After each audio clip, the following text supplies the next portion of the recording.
Muling nagtagumpay ang mga awtoridad ng Ilocos Sur PNP sa kampanya laban sa ilegal na droga matapos masira ang mahigit 3.28 milyong halaga ng mga tanim na marihuana sa magkakahiwalay na operasyon sa lalawigan ng Ilocos Sur. Ayon sa Ilocos Sur Police Provincial Office sa pamumuno ni Police Colonel Agosto M. Asuncion, Provincial Director, bunga ito ng pinaigting na koordinasyon at sama-samang pagkilos ng iba't ibang law enforcement units upang tuluyang mapuksa ang mga plantasyon ng marijuana sa lalawigan. Noong Hunyo 15, nagsagawa ng operasyon ang 2nd Ilocos Sur Provincial Mobile Force Company sa Barangay Likungan, Sugpon, Ilocos Sur. Natuklasan ng mga operatiba ang isang marijuana plantation na may lawak na humigit kumulang 550 metro kwadrado na naglalaman ng 4,400 fully grown marijuana plants na may tinatayang standard drug price na 880,000 pesos.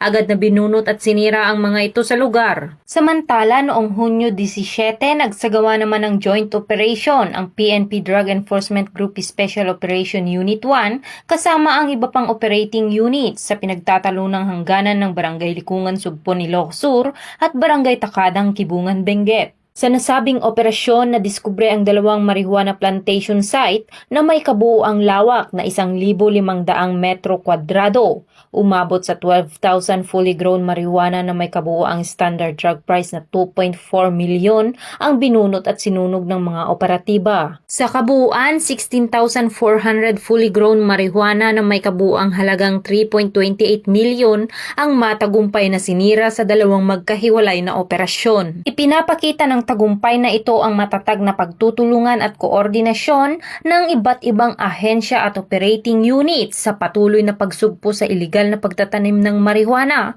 at sa pagpapanatili ng ligtas at drug-free na komunidad sa Ilocos Sur. Mula dito sa Ilocos Region, ako ang inyong PNN Correspondent, Patrolwoman Nikki Lyra Quiñones, nagbabalita para sa Police News Network, alagad ng batas, tagataguyod ng balitang pulis.